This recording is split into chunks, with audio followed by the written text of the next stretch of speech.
జనగణ మంగళదాయకుడా ఘనమగు చరితల నాయకుడా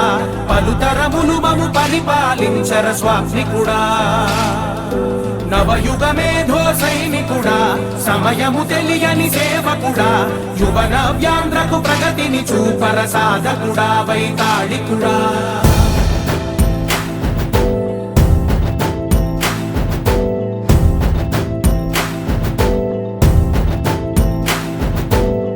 ప్రతి ఇల్లు నిన్నే నిన్నే పిలిచింది ప్రతి గడప నీకే స్వాగతమంటోంది